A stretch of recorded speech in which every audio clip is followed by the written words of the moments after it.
Anne of Green Gables by L. M. Montgomery. Chapter 1. Mrs. Rachel Lynde is Surprised. Mrs. Rachel Lynde lived just where the Avonlea main road dipped down into a little hollow, fringed with alders and ladies' eardrops, and traversed by a brook that had its source away back in the woods of the old Cuthbert place. It was reputed to be an intricate, headlong brook in its earlier course through those woods, with dark secrets of pool and cascade, but by the time it reached Lynde's Hollow it was a quiet, well-conducted little stream, for not even a brook could run past Mrs. Rachel Lynde's door without due regard for decency and decorum. It probably was conscious that Mrs. Rachel was sitting at her window, keeping a sharp eye on everything that passed, from brooks and children up, and that if she noticed anything odd or out of place, she would never rest until she had ferreted out the whys and wherefores thereof. There are plenty of people, in Avonlea and out of it, who can attend closely to their neighbors' business by dint of neglecting their own, but Mrs. Rachel Lynde was one of those capable creatures who can manage their own concerns and those of other folks into the bargain. She was a notable housewife. Her work was always done and well done. She ran the sewing circle, helped run the Sunday school, and was the strongest prop of the Church Aid Society and Foreign Missions Auxiliary. Yet with all this, Mrs. Rachel found abundant time to sit for hours at her kitchen window, knitting cotton warp quilts. She had knitted 16 of them, as Avonlea housekeepers were wont to tell in awed voices, and keeping a sharp eye on the main road that crossed the hollow and wound up the steep red hill beyond. Since Avonlea occupied a little triangular peninsula jutting out into the Gulf of St. Lawrence, with water on two sides of it, anybody who went out of it or into it had to pass over that hill road and so run the unseen gauntlet of Mrs. Rachel's all-seeing eye. She was sitting there one afternoon in early June. The sun was coming in at the window warm and bright. The orchard on the slope below the house was in a bridal flush of pinky-white bloom, hummed over by a myriad of bees. Thomas Lynde, a meek little man whom Avonlea people called Rachel Lynde's husband, was sowing his late turnip seed on the hill field beyond the barn, and Matthew Cuthbert ought to have been sowing his on the big red brook field away over by Green Gables. Mrs. Rachel knew that he ought, because she had heard him tell Peter Morrison the evening before in William J. Blair's store over at Carmody that he meant to sow his turnip seed the next afternoon. Peter had asked him, of course, for Matthew Cuthbert had never been known to volunteer information about anything in his whole life. And yet here was Matthew Cuthbert, at 3:30 on the afternoon of a busy day, placidly driving over the hollow and up the hill. Moreover, he wore a white collar and his best suit of clothes, which was plain proof that he was going out of Avonlea, and he had the buggy and the sorrel mare, which betokened that he was going a considerable distance. Now, where was Matthew Cuthbert going, and why was he going there? Had it been any other man in Avonlea, Mrs. Rachel, deftly putting this and that together, might have given a pretty good guess as to both questions. But Matthew so rarely went from home that it must be something pressing and unusual which was taking him. He was the shyest man alive and hated to have to go among strangers or to any place where he might have to talk. Matthew, dressed up with a white collar and driving in a buggy, was something that didn't happen often. Mrs. Rachel, ponder as she might, could make nothing of it, and her afternoon's enjoyment was spoiled. "I'll just step over to Green Gables after tea and find out from Marilla where he's gone and why," the worthy woman finally concluded. "He doesn't generally go to town this time of year, and he never visits. If he'd run out of turnip seed he wouldn't dress up and take the buggy to go for more. He wasn't driving fast enough to be going for a doctor. Yet something must have happened since last night to start him off. I'm clean puzzled, that's what, and I won't know a minute's peace of mind or conscience until I know what has taken Matthew Cuthbert out of Avonlea today." Accordingly, after tea, Mrs. Rachel set out. She had not far to go. The big, rambling, orchard-embowered house where the Cuthberts lived was a scant quarter of a mile up the road from Lynde's Hollow. To be sure, the long lane made it a good deal further. Matthew Cuthbert's father, as shy and silent as his son after him, had got as far away as he possibly could from his fellow men without actually retreating into the woods when he founded his homestead. Green Gables was built at the furthest edge of his cleared land, and there it was to this day, barely visible from the main road along which all the other Avonlea houses were so sociably situated. Mrs. Rachel Lynde did not call living in such a place living at all. "It's just staying, that's what," she said, as she stepped along the deep-rutted, grassy lane bordered with wild rose bushes. "It's no wonder Matthew and Marilla are both a little odd, living away back here by themselves. Trees aren't much company, though dear knows if they were, there'd be enough of them. I'd rather look at people. To be sure, they seem contented enough, but then, I suppose, they're used to it. A body can get used to anything, even to being hanged, as the Irishman said." With this, Mrs. Rachel stepped out of the lane into the backyard of Green Gables. Very green and neat and precise was that yard, set about on one side with great patriarchal willows, and the other with prim Lombardies. Not a stray stick nor stone was to be seen, for Mrs. Rachel would have seen it if there had been. Privately, she was of the opinion that Marilla Cuthbert swept that yard over as often as she swept her house. One could have eaten a meal off the ground without overbrimming the proverbial peck of dirt. Mrs. Rachel rapped smartly at the kitchen door and stepped in when bidden to do so. The kitchen at Green Gables was a cheerful apartment, or would have been cheerful if it had not been so painfully clean as to give it something of the appearance of an unused parlor. Its windows looked east and west.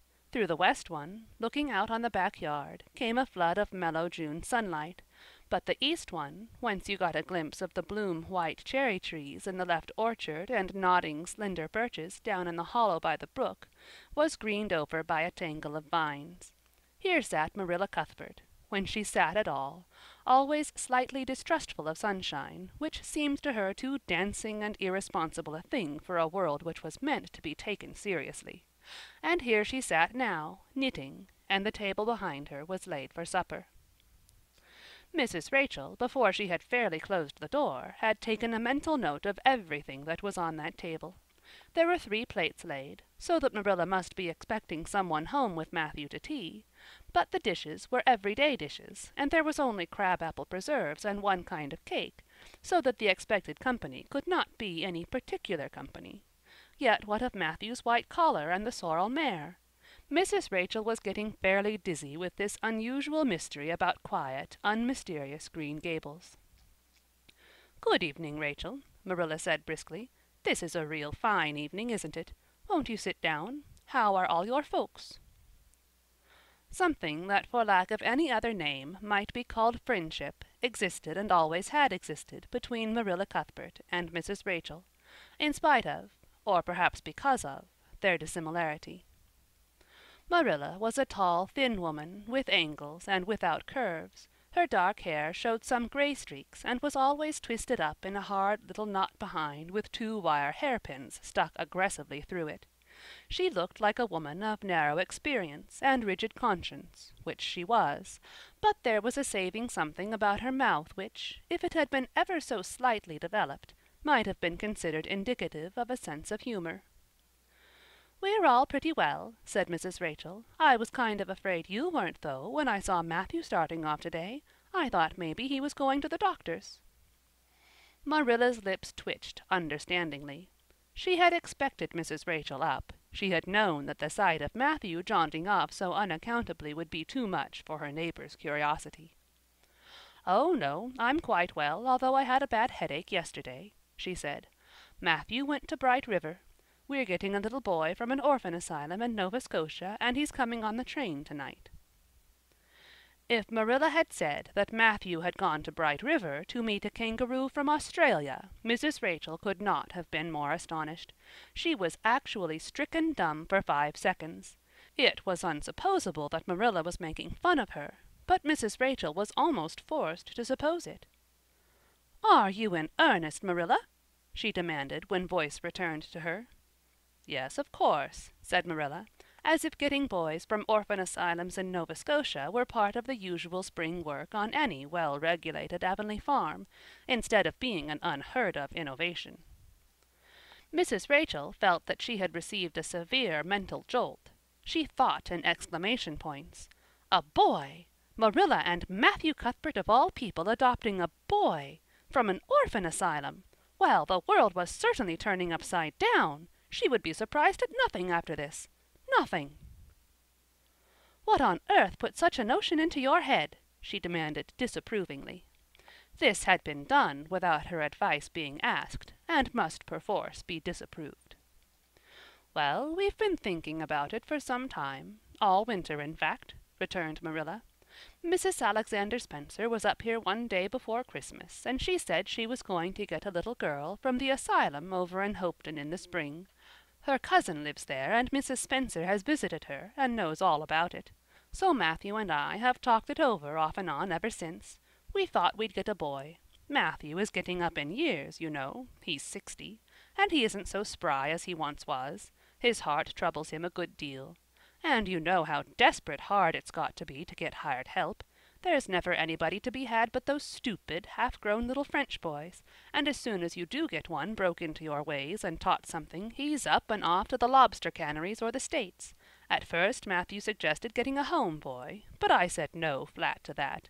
They may be all right, I'm not saying they're not, but no London street Arabs for me, I said. Give me a native born at least. There'll be a risk, no matter who we get. But I'll feel easier in my mind and sleep sounder at nights if we get a born Canadian. So in the end we decided to ask Mrs. Spencer to pick us out one when she went over to get her little girl. We heard last week she was going, so we sent her word by Richard Spencer's folks at Carmody to bring us a smart, likely boy of about 10 or 11. We decided that would be the best age, old enough to be of some use in doing chores right off, and young enough to be trained up proper. We mean to give him a good home and schooling. We had a telegram from Mrs. Alexander Spencer today. The mailman brought it from the station, saying they were coming on the 5:30 train tonight. So Matthew went to Bright River to meet him. Mrs. Spencer will drop him off there. Of course she goes on to White Sands Station herself. Mrs. Rachel prided herself on always speaking her mind. She proceeded to speak it now, having adjusted her mental attitude to this amazing piece of news. "Well, Marilla, I'll just tell you plain that I think you're doing a mighty foolish thing. A risky thing, that's what. You don't know what you're getting. You're bringing a strange child into your house and home, and you don't know a single thing about him, nor what his disposition is like, nor what sort of parents he had, nor how he's likely to turn out. Why, it was only last week I read in the paper how a man and his wife up west of the island took a boy out of an orphan asylum, and he set fire to the house at night, set it on purpose, Marilla, and nearly burnt them to a crisp in their beds. And I know another case where an adopted boy used to suck the eggs. They couldn't break him of it. If you had asked my advice in the matter, which you didn't do, Marilla, I'd have said for mercy's sake not to think of such a thing, that's what." This Job's comforting seemed neither to offend nor to alarm Marilla. She knitted steadily on. "I don't deny there's something in what you say, Rachel. I've had some qualms myself. But Matthew was terrible set on it. I could see that, so I gave in. It's so seldom Matthew sets his mind on anything that when he does I always feel it's my duty to give in. And as for the risk, there's risks in pretty near everything a body does in this world. There's risks in people having children of their own, if it comes to that. They don't always turn out well. And then Nova Scotia is right close to the island. It isn't as if we were getting him from England or the States. He can't be much different from ourselves." "Well, I hope it will turn out all right," said Mrs. Rachel in a tone that plainly indicated her painful doubts. "Only don't say I didn't warn you if he burns Green Gables down or puts strychnine in the well. I heard of a case over in New Brunswick where an orphan asylum child did that, and the whole family died in fearful agonies. Only it was a girl in that instance." "Well, we're not getting a girl," said Marilla, as if poisoning wells were a purely feminine accomplishment and not to be dreaded in the case of a boy. "I'd never dream of taking a girl to bring up. I wonder at Mrs. Alexander Spencer for doing it. But there, she wouldn't shrink from adopting a whole orphan asylum if she took it into her head." Mrs. Rachel would have liked to stay until Matthew came home with his imported orphan, but reflecting that it would be a good 2 hours at least before his arrival, she concluded to go up the road to Robert Bell's and tell the news. It would certainly make a sensation second to none, and Mrs. Rachel dearly loved to make a sensation. So she took herself away, somewhat to Marilla's relief, for the latter felt her doubts and fears reviving under the influence of Mrs. Rachel's pessimism. "Well, of all things that ever were or will be!" ejaculated Mrs. Rachel when she was safely out in the lane. "It does really seem as if I must be dreaming. Well, I'm sorry for that poor young one, and no mistake. Matthew and Marilla don't know anything about children, and they'll expect him to be wiser and steadier than his own grandfather, if so be's he ever had a grandfather, which is doubtful. It seems uncanny to think of a child at Green Gables somehow. There's never been one there, for Matthew and Marilla were grown up when the new house was built, if they ever were children, which is hard to believe when one looks at them. I wouldn't be in that orphan's shoes for anything. My, but I pity him, that's what." So said Mrs. Rachel to the wild rose bushes out of the fullness of her heart, but if she could have seen the child who was waiting patiently at the Bright River station at that very moment, her pity would have been still deeper and more profound. End of chapter 1. Chapter 2.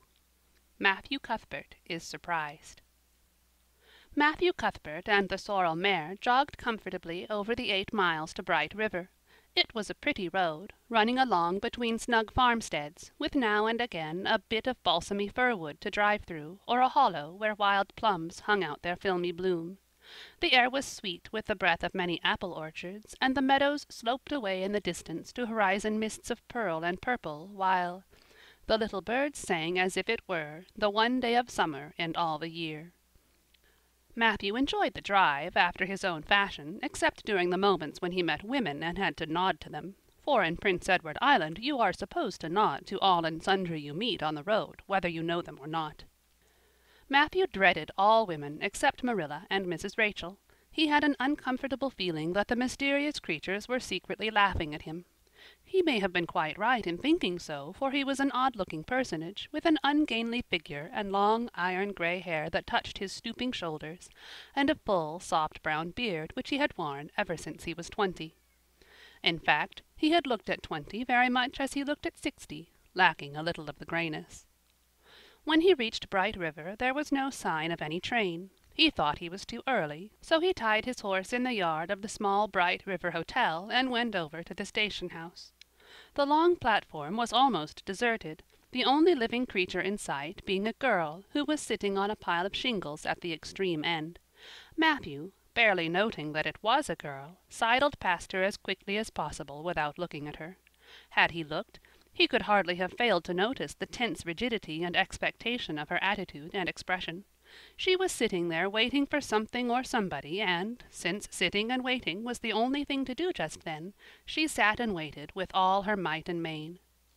Matthew encountered the station-master locking up the ticket office preparatory to going home for supper, and asked him if the 5:30 train would soon be along. "The 5:30 train has been in and gone half an hour ago," answered that brisk official, "but there was a passenger dropped off for you, a little girl. She's sitting out there on the shingles. I asked her to go into the ladies' waiting room, but she informed me gravely that she preferred to stay outside. There was more scope for imagination, she said. She's a case, I should say." "I'm not expecting a girl," said Matthew blankly. "It's a boy I've come for. He should be here. Mrs. Alexander Spencer was to bring him over from Nova Scotia for me." The station-master whistled. "Guess there's been some mistake," he said. "Mrs. Spencer came off the train with that girl and gave her into my charge. Said you and your sister were adopting her from an orphan asylum, and that you would be along for her presently. That's all I know about it, and I haven't got any more orphans concealed hereabouts." "I don't understand," said Matthew helplessly, wishing that Marilla was at hand to cope with the situation. "Well, you'd better question the girl," said the station-master carelessly. "I dare say she'll be able to explain. She's got a tongue of her own, that's certain. Maybe they were out of boys of the brand you wanted." He walked jauntily away, being hungry, and the unfortunate Matthew was left to do that which was harder for him than bearding a lion in its den, walk up to a girl, a strange girl, an orphan girl, and demand of her why she wasn't a boy. Matthew groaned in spirit as he turned about and shuffled gently down the platform towards her. She had been watching him ever since he had passed her, and she had her eyes on him now. Matthew was not looking at her, and would not have seen what she was really like if he had been, but an ordinary observer would have seen this. a child of about 11, garbed in a very short, very tight, very ugly dress of yellowish-gray wincey. She wore a faded brown sailor hat, and beneath the hat, extending down her back, were two braids of very thick, decidedly red hair. Her face was small, white, and thin, also much freckled. Her mouth was large, and so were her eyes, which looked green in some lights and moods, and gray in others. So far the ordinary observer. An extraordinary observer might have seen that the chin was very pointed and pronounced, that the big eyes were full of spirit and vivacity, that the mouth was sweet-lipped and expressive, that the forehead was broad and full. In short, our discerning extraordinary observer might have concluded that no commonplace soul inhabited the body of this stray woman-child of whom shy Matthew Cuthbert was so ludicrously afraid. Matthew, however, was spared the ordeal of speaking first, for as soon as she concluded that he was coming to her, she stood up, grasping with one thin brown hand the handle of a shabby, old-fashioned carpet-bag. The other she held out to him. "I suppose you are Mr. Matthew Cuthbert of Green Gables?" she said in a peculiarly clear, sweet voice. "I'm very glad to see you. I was beginning to be afraid you weren't coming for me, and I was imagining all the things that might have happened to prevent you. I had made up my mind that if you didn't come for me tonight, I'd go down the track to that big wild cherry tree at the bend and climb up into it to stay all night. I wouldn't be a bit afraid, and it would be lovely to sleep in a wild cherry tree all white with bloom in the moonshine, don't you think? You could imagine you were dwelling in marble halls, couldn't you? And I was quite sure you would come for me in the morning, if you didn't tonight." Matthew had taken the scrawny little hand awkwardly in his. Then and there he decided what to do. He could not tell this child with the glowing eyes that there had been a mistake. He would take her home and let Marilla do that. She couldn't be left at Bright River anyhow, no matter what mistake had been made, so all questions and explanations might as well be deferred until he was safely back at Green Gables. "I'm sorry I was late," he said shyly. "Come along. The horse is over in the yard. Give me your bag." "Oh, I can carry it," the child responded cheerfully. "It isn't heavy. I've got all my worldly goods in it, but it isn't heavy. And if it isn't carried in just a certain way, the handle pulls out, so I'd better keep it, because I know the exact knack of it. It's an extremely old carpet-bag. Oh, I'm so very glad you've come, even if it would have been nice to sleep in a wild cherry tree. We've got to drive a long piece, haven't we? Mrs. Spencer said it was 8 miles. I'm glad, because I love driving. Oh, it seems so wonderful that I'm going to live with you and belong to you. I've never belonged to anybody, not really. But the asylum was the worst. I've only been in it 4 months, but that was enough.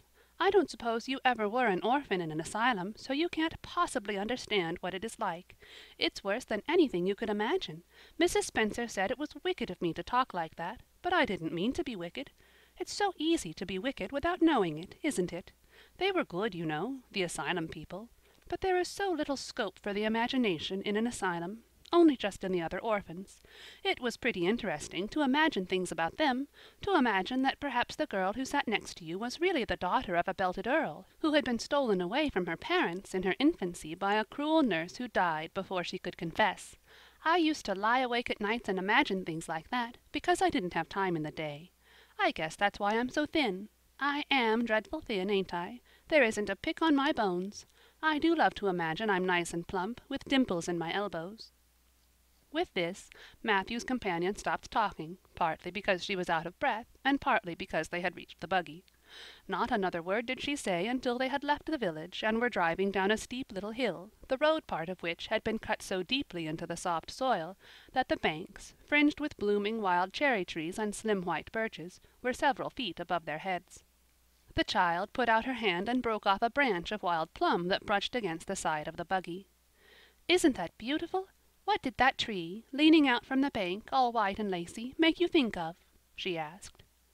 "Well now, I dunno," said Matthew. "Why, a bride, of course. A bride all in white with a lovely misty veil. I've never seen one, but I can imagine what she would look like. I don't ever expect to be a bride myself.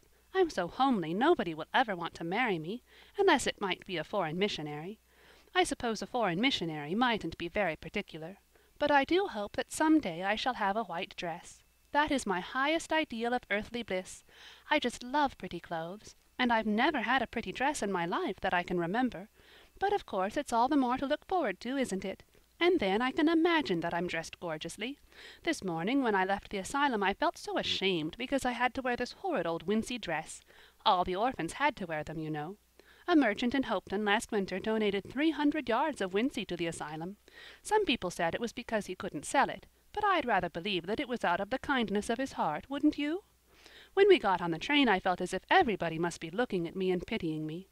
But I just went to work and imagined that I had on the most beautiful pale blue silk dress, because when you are imagining you might as well imagine something worthwhile, and a big hat all flowers and nodding plumes, and a gold watch, and kid gloves and boots. I felt cheered up right away and I enjoyed my trip to the island with all my might.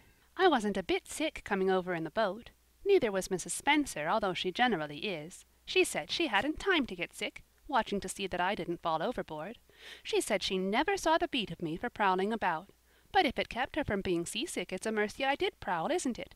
And I wanted to see everything that was to be seen on that boat, because I didn't know whether I'd ever have another opportunity. Oh, there are a lot more cherry trees all in bloom. This island is the bloomiest place. I just love it already, and I'm so glad I'm going to live here. I've always heard that Prince Edward Island was the prettiest place in the world, and I used to imagine I was living here, but I never really expected I would. It's delightful when your imaginations come true, isn't it? But those red roads are so funny. When we got into the train at Charlottetown and the red roads began to flash past, I asked Mrs. Spencer what made them red, and she said she didn't know and for pity's sake not to ask her any more questions. She said I must have asked her 1,000 already. I suppose I had, too, but how are you going to find out about things if you don't ask questions? And what does make the roads red? Well, now, I don't know, said Matthew. Well, that is one of the things to find out sometime. Isn't it splendid to think of all the things there are to find out about? It just makes me feel glad to be alive. It's such an interesting world. It wouldn't be half so interesting if we knew all about everything, would it? There'd be no scope for imagination then, would there? But am I talking too much? People are always telling me I do. Would you rather I didn't talk? If you say so, I'll stop. I can stop when I make my mind up to it, although it's difficult. Matthew, much to his own surprise, was enjoying himself. Like most quiet folks, he liked talkative people when they were willing to do the talking themselves, and did not expect him to keep up his end of it. But he had never expected to enjoy the society of a little girl. Women were bad enough in all conscience, but little girls were worse. He detested the way they had of sidling past him timidly, with sidewise glances, as if they expected him to gobble them up at a mouthful if they ventured to say a word. That was the Avonlea type of well-bred little girl. But this freckled witch was very different, and although he found it rather difficult for his slower intelligence to keep up with her brisk mental processes, he thought that he kind of liked her chatter. So he said as shyly as usual, "Oh, you can talk as much as you like. I don't mind." "Oh, I'm so glad! I know you and I are going to get along together fine.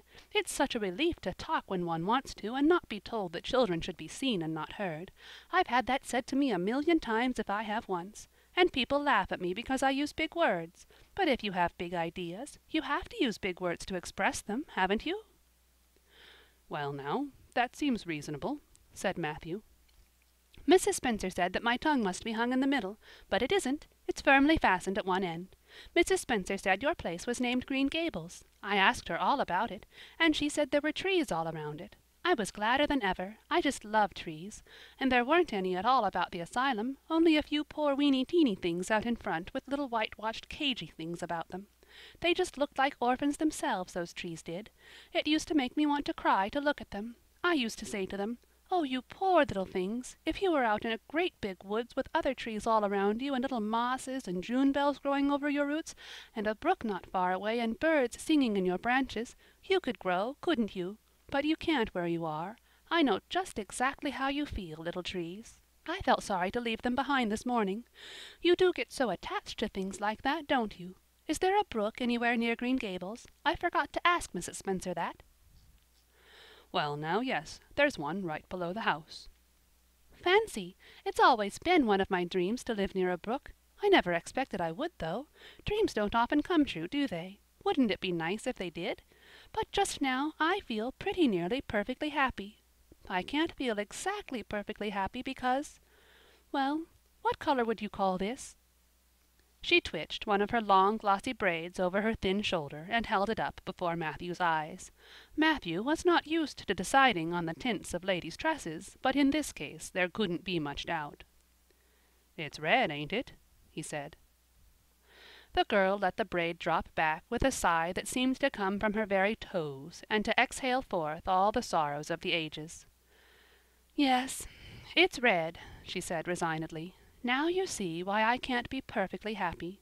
Nobody could who has red hair. I don't mind the other things so much, the freckles and the green eyes and my skinniness. I can imagine them away. I can imagine that I have a beautiful rose-leaf complexion and lovely starry violet eyes. But I cannot imagine that red hair away. I do my best. I think to myself, now my hair is a glorious black, black as the raven's wing. But all the time I know it is just plain red and it breaks my heart. It will be my lifelong sorrow. I read of a girl once in a novel who had a lifelong sorrow, but it wasn't red hair. Her hair was pure gold rippling back from her alabaster brow." "What is an alabaster brow? I never could find out. Can you tell me?"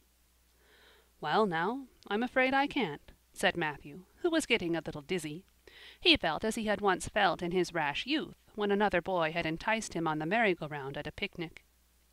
"Well, whatever it was, it must have been something nice, because she was divinely beautiful. Have you ever imagined what it must feel like to be divinely beautiful?"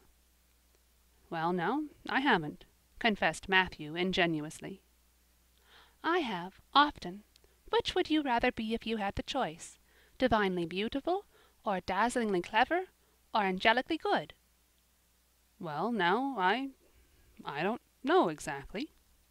"Neither do I. I can never decide. But it doesn't make much real difference, for it isn't likely I'll ever be either. It's certain I'll never be angelically good. Mrs. Spencer says, 'Oh, Mr. Cuthbert! Oh, Mr. Cuthbert! Oh, Mr. Cuthbert!'" That was not what Mrs. Spencer had said. Neither had the child tumbled out of the buggy, nor had Matthew done anything astonishing. They had simply rounded a curve in the road and found themselves in the Avenue. The Avenue, so called by the Newbridge people, was a stretch of road 400 or 500 yards long, completely arched over with huge, wide-spreading apple trees, planted years ago by an eccentric old farmer. Overhead was one long canopy of snowy, fragrant bloom. Below the boughs the air was full of a purple twilight, and far ahead a glimpse of painted sunset sky shone like a great rose window at the end of a cathedral aisle. Its beauty seemed to strike the child dumb. She leaned back in the buggy, her thin hands clasped before her, her face lifted rapturously to the white splendor above. Even when they had passed out and were driving down the long slope to Newbridge, she never moved or spoke. Still with rapt face she gazed afar into the sunset west, with eyes that saw visions trooping splendidly across that glowing background. Through Newbridge, a bustling little village where dogs barked at them and small boys hooted and curious faces peered from the windows, they drove, still in silence. When 3 more miles had dropped away behind them, the child had not spoken. She could keep silence, it was evident, as energetically as she could talk.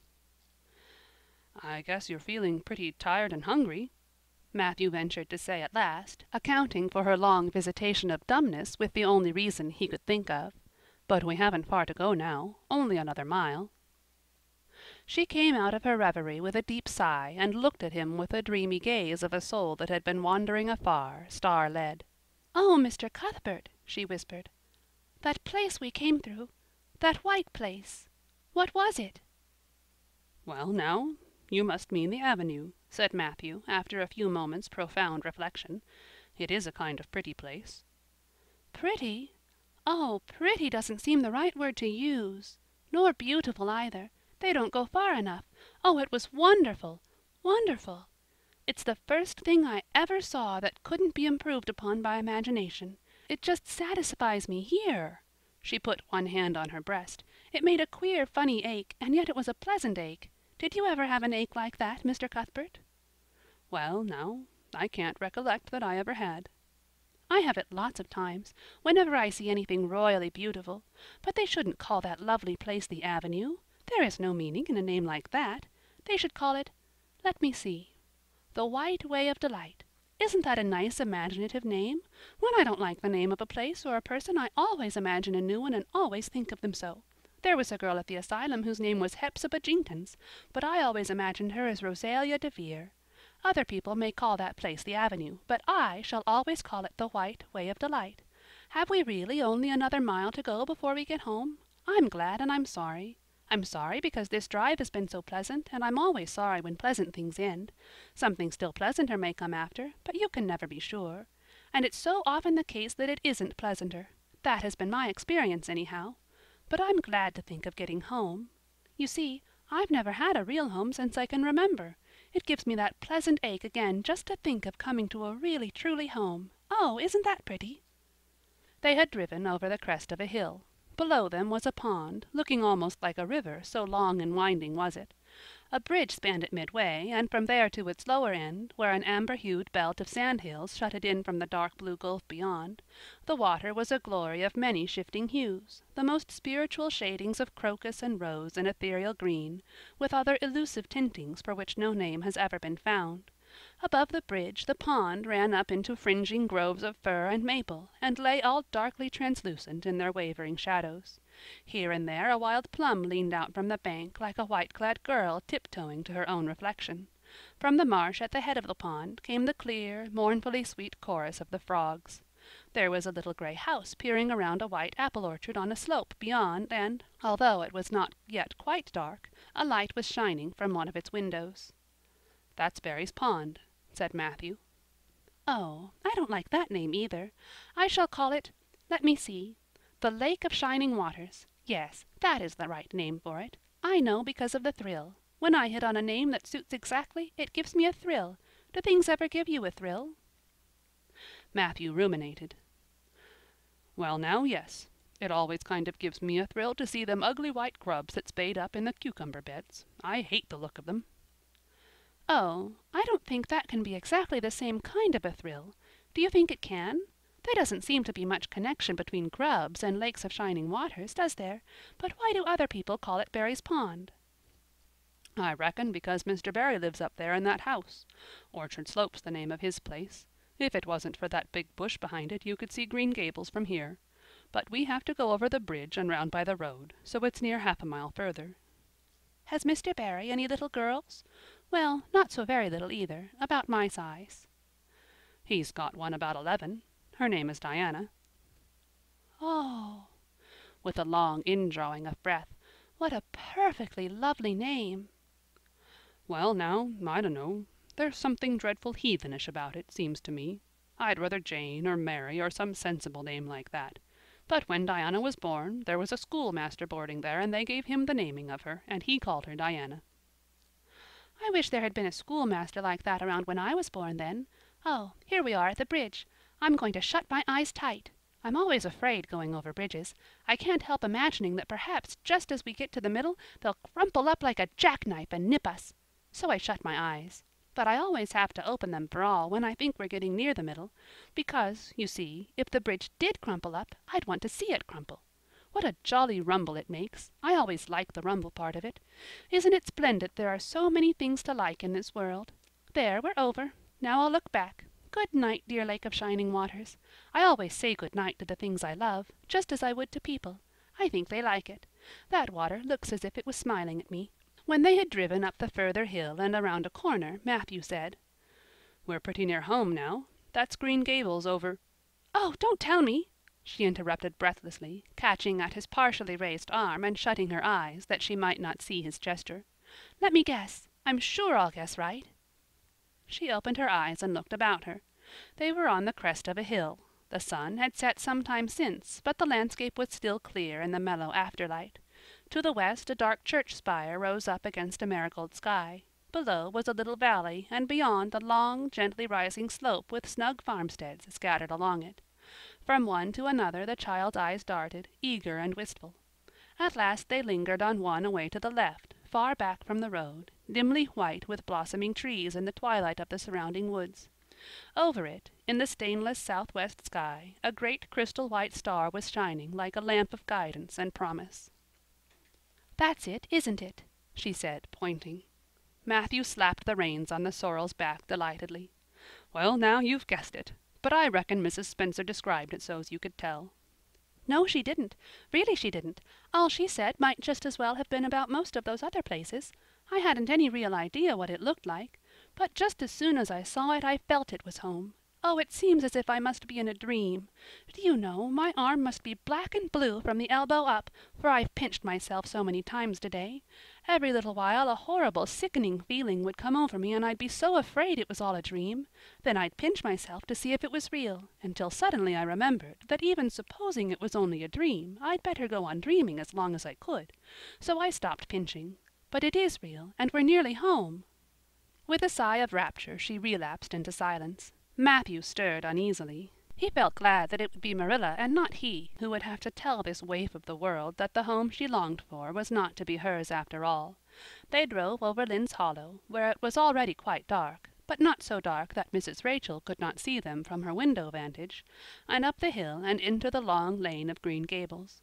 By the time they arrived at the house, Matthew was shrinking from the approaching revelation with an energy he did not understand. It was not of Marilla or himself he was thinking, or the trouble this mistake was probably going to make for them, but of the child's disappointment. When he thought of that rapt light being quenched in her eyes, he had an uncomfortable feeling that he was going to assist at murdering something, much the same feeling that came over him when he had to kill a lamb or calf or any other innocent little creature. The yard was quite dark as they turned into it, and the poplar leaves were rustling silkily all round it. "Listen to the trees talking in their sleep," she whispered, as he lifted her to the ground. "What nice dreams they must have." Then, holding tightly to the carpet-bag which contained all her worldly goods, she followed him into the house. End of chapter 2.